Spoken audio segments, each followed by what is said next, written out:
welcome to my channel. My name's Leilani, you could also call me Lay. Today I want to do a follow-up video. This is following up something I posted previously a few weeks ago, and it was talking about the top 40 books of Goodreads of 2023. And I created two separate lists of books that I'm interested in. So books that I physically own on my bookshelf, and then books on Kindle Unlimited that I'm also interested in. So for Kindle Unlimited, we're gonna do for this video, there are 4 books I'm interested in. There's 2 romances and 2 mystery thriller type books. So it's Final Offer. I'm gonna get my thing. So it's Final Offer, Things We Hide from the Light, and then for the thrillers it's The Perfect Marriage and The Housemate. Do I really know anything about them? No. But for the 2 romance books, they're a part of a series. I've read at least 1 book from the series, and yeah. So those are the books that are going to be read in this vlog. I already did finish one of the romance books. So I finished, let me get it for you. Things We Hide from the Light. I've rated this a 3.5 out of 5 stars. And this is the second book of the series. We follow around 2 characters, Nash and Lena, and they're both going through things separately. Nash lives in a small town, and in the last book he was shot, and now he's dealing with the PTSD from that. He's very numb and doesn't feel anything, and he's usually the sunshine to everyone's grumpy, but right now he's not in the mood for anything or anyone. He is the type of man who believes in true love, wants to be married, wants to be settled down, but right now nothing is holding his interest, and that includes his job that he dearly loves.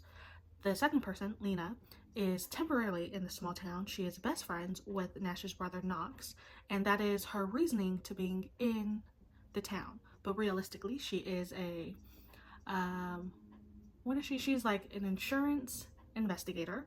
She works for this corporation in a different state, and they have many powerful, rich clients, and she is looking for somebody in the small town who stole from a client of hers. So she's kind of like a bounty hunter. But the twist is the person who stole something is related to the case of the person who shot Nash. I gave it 3.5 stars because I felt like Nash and Lena, they did have cute moments, but I didn't feel like a connection between them for some parts, and I just felt like Nash wasn't very I don't know how to explain how I felt about Nash, because there was good parts from him. He was very open with his feelings, and we love that because he was talking to Lena, and they always had deeper conversations. Lena is someone who is semi-afraid of being in love or being with someone. She doesn't trust easily, and because of that, she's not telling her whole life to Nash, and some of the things she's not telling him make sense because it's none of his business, but because he doesn't like liars, he gets upset, and to me it was very pointless to being upset of small things. But I do like the action, the steamy scenes. It's the subplot of a crime mafia thing, because they're both looking for the same person, and I just like it because it's small town, but also, girl, there's some action and people might die. So yeah, I gave it a 3.5 out of 5 stars. The first book that I read from it, I forgot what it was called. It was the cover with the blue. It was a blue cover. That one I gave a 4 star, and yeah. So because of that, recently that just got published is the 3rd book of the series, and even though it's not a part of this reading vlog, I also read it. It's called Things We Left Behind. Oops. Things We Left Behind. And this follows another couple inside the small town who I think was my favorite couple anyway. Every time they were brought up in here, it's very grumpy sunshine. It's best friends to enemies to lovers. It's overprotective, but I'm doing it from afar and you don't know that I'm taking care of you type of feel. And I enjoyed it. What I did realize through all of these books, there's always some type of sadness or grief that is connected to the characters. I just thought it was interesting to look at. I do feel though as though each ending was always rushed. But for Things We Left Behind, I put 4 stars, but it's also It's like a high 3 stars. Like, it's better than the second book, but also I don't think it should have been as long as it was, and we could have cut some scenes, and some scenes didn't make sense, especially the ending. There was multiple plot twists, which I'm fine with because it's still revolving around the same crime, or the same criminals. And for Things We Left Behind, the banter is my favorite. I just wished, for some reason, the character seemed a little bit different than what I was expecting, but I still liked him. The banter, spot on. Steamy scenes, spot on. Very cute at some point, cringy at some point. And it's mostly due to the female protagonist, who is Salome, who he calls Pixie. I really like her name. But other than that, I think I'm gonna start the final offer. Or maybe not. Maybe I should do, because I could read romances in a day. It's just that I don't really like thrillers. Maybe I'll start The Perfect Marriage. Do I know what it's about? No. But maybe I should. I'll download it. So this is what The Perfect Marriage cover looks like. The synopsis of The Perfect Marriage is: Sarah Morgan is a successful and powerful defense attorney in Washington, D.C. As a named partner at her firm, life is going exactly how she planned. The same cannot be said for her husband, Adam. He is a struggling writer who has little success in his career and tires of his and Sarah's relationship, as she is constantly working. Out in a secluded woods, at the couple's lake house, Adam engages in a passionate affair with Kelly Summers. But one morning, everything changes. Kelly is found brutally stabbed to death, and now Sarah must take on her hardest case yet, defending her own husband, a man accused of murdering his mistress. That actually sounds good, so I think I'm going to start that. And I'll give you an update when I have one. I have to tell you something. I DNF'd The Perfect Marriage. I got 5 chapters into the audiobook, which is 13%, and I decided it's not for me. It basically starts off with a sex scene, and I was listening to the audiobook, and there's, between chapter 1 and 5, there's at least 3 sex scenes, and it's told in 2 perspectives, so there's 2 different narrators. And the male perspective, I couldn't stand, and I was like, this is not what I signed up for. I do not care. We didn't even get to the part where, like, his wife finds out that he was having an affair. So basically, I don't know the characters' names, but the male interest, him and his wife, they love each other, but she's like a lawyer or something, and she's been working hell hard, so she doesn't have as much time as he wants with her, and they've been with each other for a while, but because he's feeling like there's something missing in the relationship, he has a mistress who he sees ever so often. And one night after he sleeps with the mistress, he comes home so his wife doesn't know he's been out, and she says, like, hey, you know what I've been thinking about? I think I want to start a family. And he gets hella happy because he's been wanting to have a family for a while now, and there's something with her past that made her not want to have a family. I don't know what it was because I haven't read this book, but basically they have sex right after he just had done having sex with the mistress. And then she goes to work, she talks with some friends and says she wants to have kids. And then when he's at home trying to, like, think about them having a family, the cops show up and knock on the door, and basically is like, you need to come in for questioning, we have some questions for you. And he gets upset and they arrest him, or is it arresting? They detain him to take him to the station. And I gave up at chapter 5, which again is 13% of the book. I'm not interested. And it's funny because, like, I've been reading a whole bunch of romances this whole year, but because this is supposed to be like a thriller mystery book, them having so much sex at the beginning of the book, I was like, no, it's not for me, which is just weird to me. But it's also, I didn't like the writing style. I wasn't having fun with the writing style, and maybe if I actually read the book instead of listening to audiobook, I would have got more into it, but I'm not going to try. I don't really care. So I have DNF'd this book, so I'm going to now read the romance book of this vlog, which is Final Offer. It is the 3rd book in the Dreamland series. I think that's what it is. Basically, these 3 brothers, their grandfather dies, and he's like, oh, I'll give you this inheritance, and I'll give you each a part of the company he has. but you have to finish out these tasks within a certain amount of time. So I don't know the character's name for this book, but it's the last brother. He has to sell one of the summer homes that he used to go to, but it's gonna be hard to sell because his former best friend slash ex-girlfriend is currently living there with her daughter that he knew nothing about. So I'm curious to see how that's gonna turn out, and I'll give you an update when I have one. Okay, so I'm currently reading The Final Offer. I am 65% of the way in, and I'm enjoying it. It's a very slow book. It's told in two perspectives. One, we're following around Cal, who is a billionaire, but he has a lot of issues he's struggling with, and his top issue right now is alcoholism. He is known to be the failure of, I guess, his family, and he struggles with addiction.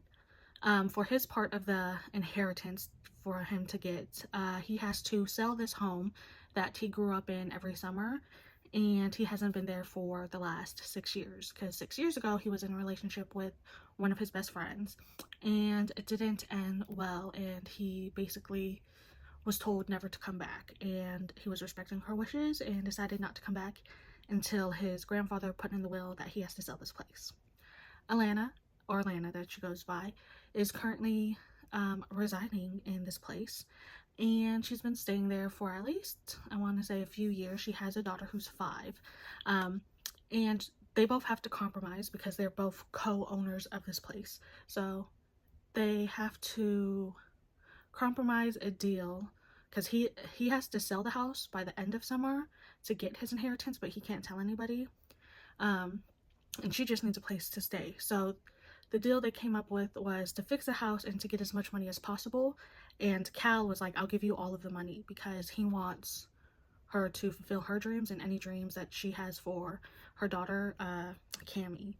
And it's just so adorable how him and Cammie connect, but there's a lot of struggling within his inner self, and it gets frustrating because he is a good person, but because he's been told so many times in his life that he's a failure, he takes on that burden, and it pushes him to relapse into drinking. But he's trying very hard not to drink because he wants to be a better person for Lana and Cammie, but he's really struggling. It is a very slow book. Like, it's a fast book to read because I started it last night, but it's very like slow burn because you get to know the characters, and yeah, I'm enjoying it. So I'll probably finish this by today and give you another update. So yeah, I finished The Final Offer. So it's the last book of the series, and I'm gonna give it like a 3-star. If I'm gonna be honest, I do like the characters, but it was just slow. It was, after like a while, I was kind of getting bored. And there's some sections that I would just skim because I didn't care about them. I do like the results of what was happening. I just feel like I don't care.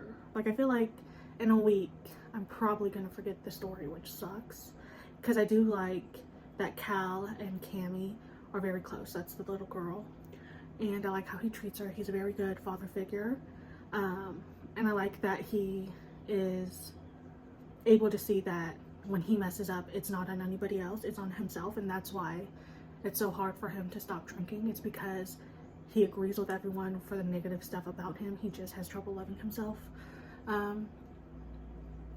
The third act breakup was okay, but other than that, the book was just okay. I don't think I would reread the series at all. But yeah, so the next one I'm going to pick up is, I think it was called The Housemate, and that one's a thriller, so I'll give you an update on that.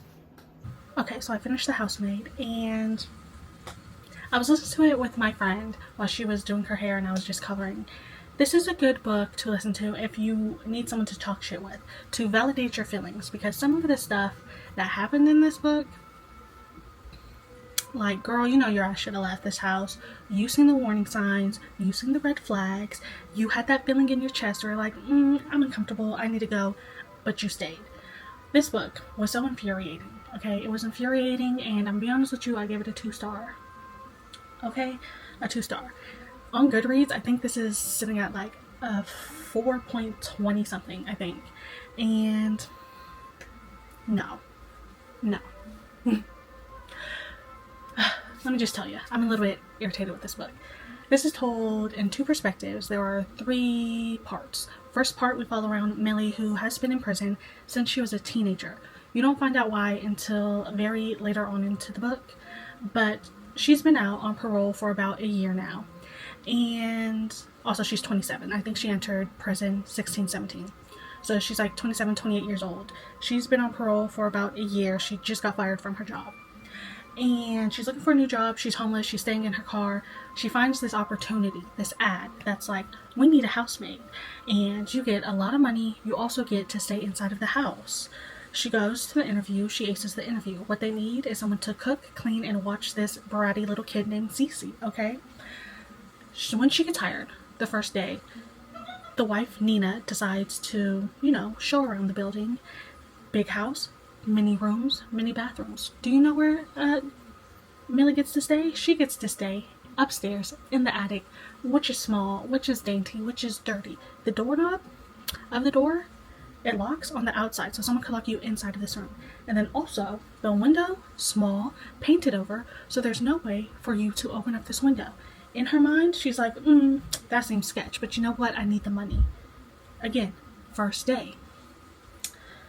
There's not really much of a discussion of like what people like to eat, what to do, or whatever, other than someone needs to do laundry and cook. Little kid, Cece, comes home, asks her, hey, I'm hungry. She's a little bit of a brat. She's like, hey, I'm hungry. I need a snack. Millie decides to make her crackers, peanut butter, and bananas, okay? Her snack. She gives the snack to the kid. The kid screams a bloody murder. The kid is yelling at the top of the lungs, crying, being dramatic, talking about, Mother, she's trying to kill me. She's trying to feed me peanut butter. She knew I was allergic. I told her I was allergic. No, you didn't. You lying, you bratty. The mother walks down these stairs. Or not walks, she runs down these stairs, grabs her crying kid, talking about, I told you, Millie. I told you my daughter was allergic to peanut butter.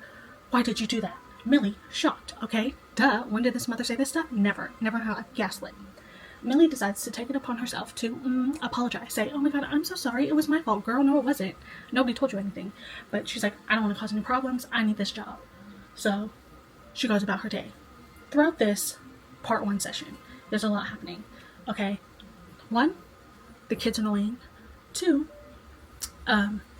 Nina, the wife, it does not work, but she's always gone for some reason. She is a gaslighter, but also a manipulator, and very much of a bipolar mood type of thing. Some days she'll be like, oh my god, Millie, you're doing such a great job. I love this about you. You're doing so great. And then the next day she would say, you're doing bad. I'm going to watch you wash the freaking bathroom sink, and you're doing it wrong, and you probably don't clean this way when I'm not looking at you type of thing. But the husband, he seems normal, question mark. Not really. He's super in love with his wife or whatever. And Millie's like, oh my god, he's so handsome. This man sounds bland as hell, okay? Also, there's a gardener. He's Italian. Does it really matter he's Italian? No, not really, but the fact that they keep bringing up he's Italian and he doesn't speak English, whatever. But he warned Millie, or he was trying to warn Millie, don't go in this house. Don't accept this job. Danger, danger. Again, ignoring all the signs. She then decides, she's getting fed up with the wife. The wife is getting fed up with her. The husband's getting fed up with the wife as well. One day, the kid and the mother go out, and the husband and the housekeeper end up having a bonding session. And this is when I'm like, girl, what are you doing? She's wild. Her mindset is not there, because after they do it, she instantly is like, oh my god, I'm in love with him. What? No. And then it switches to part 2, which is in Nina, the wife's perspective, and she talks about like how she met her husband and what he's done to her, and then you learn some stuff about him and this attic. And then part 3 is Nina and Millie's point of view, and then the twist happens and the ending happens. Yeah, 2 stars. Okay, it sounds very exciting how I'm telling you, but let me say this with my chest, okay, with my whole heart. These characters were so annoying. I wanted to slap every character. Do I understand the perspective of Nina and why she did what she did? Yes. But my god, reading her from somebody else's perspective, there would have been a fight. There would have been a fight. I don't know if I want to read the next book because of how the ending is and where the housekeeper ends up and what I'm assuming they're going to start doing with that character. So if I read it, it's going to be, again, on audio with a friend because it's good to read with a friend so you could talk shit. Other than that, 2 stars. But yeah, so to end this vlog, I'm going to, well, so this is the Kindle Unlimited stuff for 2023 Goodreads Best Of, or whatever the title is. So I got some 2 stars, some DNFs, some 3 stars, and I am planning on doing a 2024 Best Of, or Goodreads Best Of 2024, because they have that list out, but only physical books that I own, and I know some of these books were also on my 2023 list, so I'm going to share them with you. The first one we have is If We Were Villains. The second one, which I'm excited to read, is Never Let Me Go. This is all sneak peeks, by the way. The third one is Mistborn. The next one is Carrie Soto is Back. I believe this one was on 2023. We have Tomorrow, Tomorrow, Tomorrow. And we also have Divine Rivals. This is just a sneak peek of the books that I'm going to be reading for that vlog, which I'm going to be honest, is probably going to come out November or December based off of mood reading. But I hope you enjoyed, and I'll see you in my next video.